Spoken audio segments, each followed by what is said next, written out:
All right, so who focuses on course close? Who does an official course close? See a show of hands. So maybe not. Kind of depends how good the skiing was. Maybe it depends on how much you're running over time. Maybe where people have to go. Yeah, so it really seems like it varies, and I found for myself that it can vary on quite a few different things. But the key thing is that we do something to address it. I think we've all known for a long time that we try our best to give our students as much as we can in these courses. But what they do with it afterwards is kind of a big question mark. We don't know what they're going to do with it afterwards. And we've known that for a long time. But especially with Ian McCammon's article here at ISSW in 2000, he started putting some numbers on that. And you know, in 344 accidents that he looked at, he realized that maybe a third to a half of the students had some formal education. And the conclusion that he drew in that research, and then also in the research that he published in 2004 at ISSW, and perhaps my favorite article on avalanches ever, in terms of title, would be Sex, Drugs, and the White Death. You guys remember that one? But essentially what he was finding is that having some formal education didn't necessarily reduce the hazard that people were exposing themselves to in the backcountry. And so it's very important for us to focus on that and try to do our best to give our students not only a good course, but also a plan to leave the course, to apply what they've learned in the course. In fact, it's really sort of a part of our own risk management plan as we leave the course, feeling good about what people are going to do with it. Colin Zacharias, 2 years ago in a meeting similar to this one, addressed this issue. He had recently recognized the way he was feeling after the Tent Ridge accident in Kananaskis country up in Canada, where 2 people were killed digging a pit. You guys remember that one probably. And so that was December of 2007. In 2008, he published a paper and presented it here at ISSW, where he tried to address that issue specifically with some plans for a course close. We've included this in the instructor manual. You guys probably recognize this article. If you haven't, I'd really highly encourage you to go check it out. After this article came out, I took it upon myself to try to put some focus on my course close, because I know in the past I had sometimes felt like, oh man, you know, traffic is bad. Everybody wants to go. Nobody wants to sit and listen to anymore. We've had a good day in the field. Let's just cut it here. And so I try to put some focus on this and give a really thorough course close.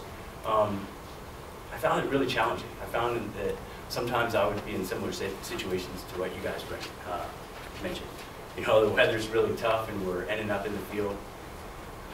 Eventually I felt like I could refine it pretty well coming back to a classroom. But then I went and taught in a different venue. And in this different venue, we had it's near Loveland Pass. It was on Loveland Pass. I taught this course with Rick. And we had this huge challenge that people were going in opposite directions in Summit County, Colorado, at the end of the course. And there was a lot of traffic going that way. So if you were going back that way, you'd have to wait in like half an hour of traffic to go back to a classroom, to then go back the opposite way of where you came. So we figured out, you know, we can, if the weather's bad, we can meet around the truck, we can fire up the Jetboil and have some hot drinks. Maybe that buys us a little bit of time. Maybe we go back to the classroom in certain other situations.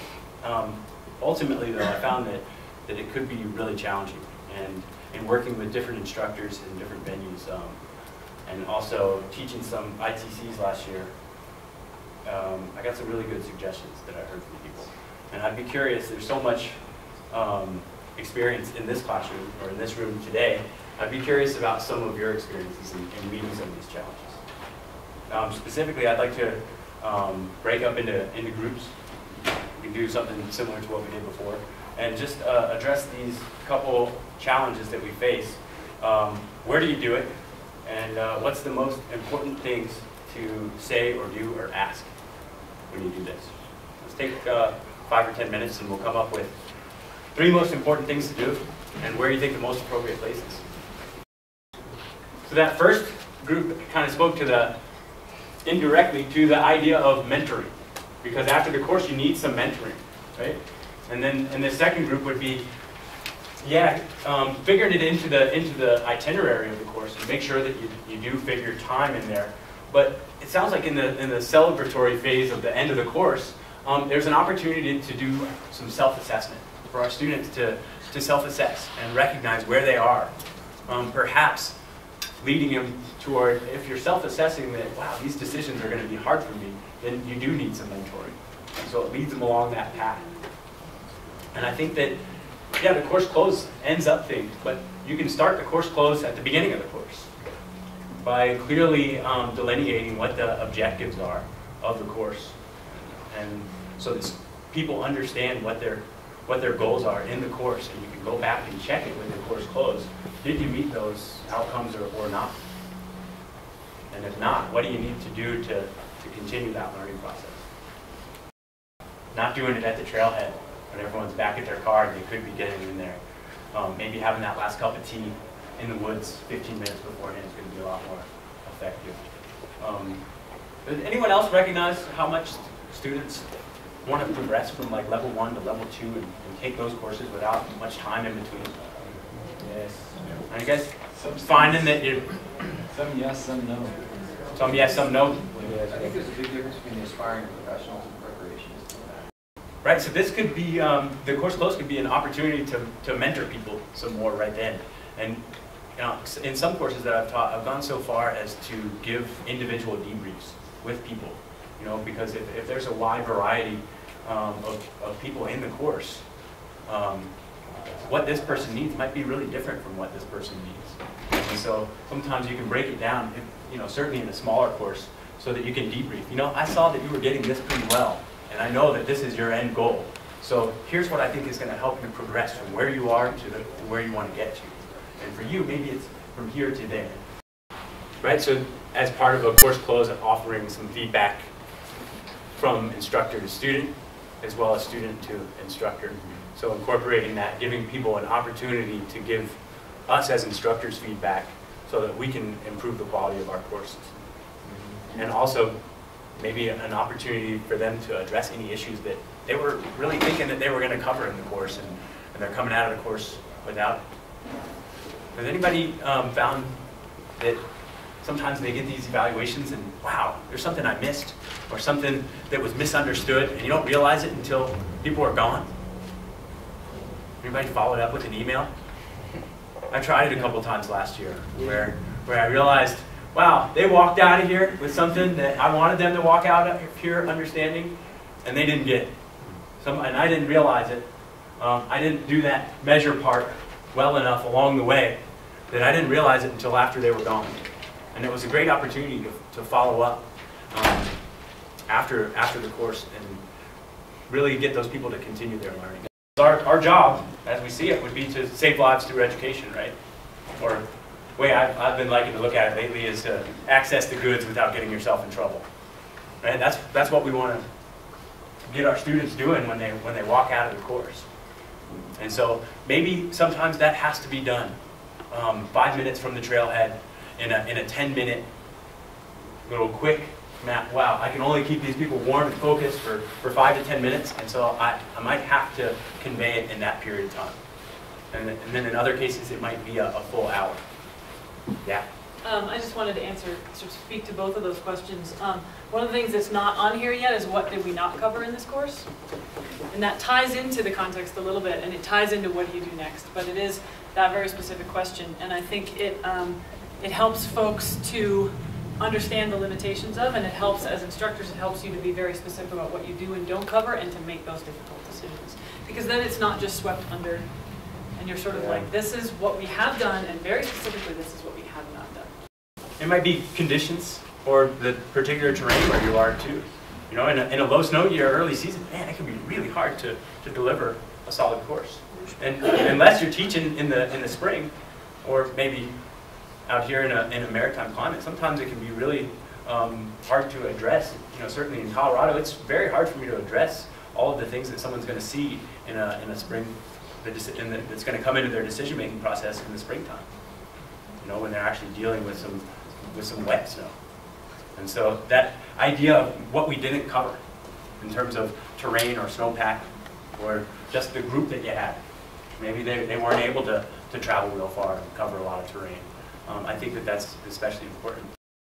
So as we approach our season here, and the square one that Ben put up on the overhead earlier, and you start working on, you know, what's my program for this winter? How am I going to tweak certain presentations? Maybe you're revising your risk management plan to be a little more effective with that. I would just encourage all of you, maybe even put it out as a challenge, to put some more thought and try to apply what we've discussed here today into really doing your best at providing a good, solid course close that's thorough, that helps put into perspective the message that you've conveyed during your courses, to make it relevant and lasting for our students. Because it seems like we're in unanimous agreement that there is an issue there. But we can't cover everything in a 24 or 30-hour course.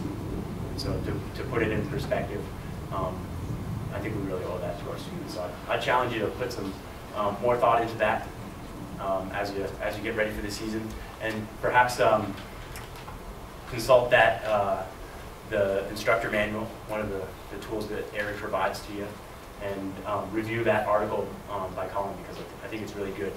And we've got some different ways of saying some of his main points in that article, but it would basically come down to three main things that I'll leave you with, which is a distinction between the skills that they can apply with and without oversight, a review of the decisions that were made during the course, and an encouragement for them to recognize the importance of finding a mentor and continuing the learning process.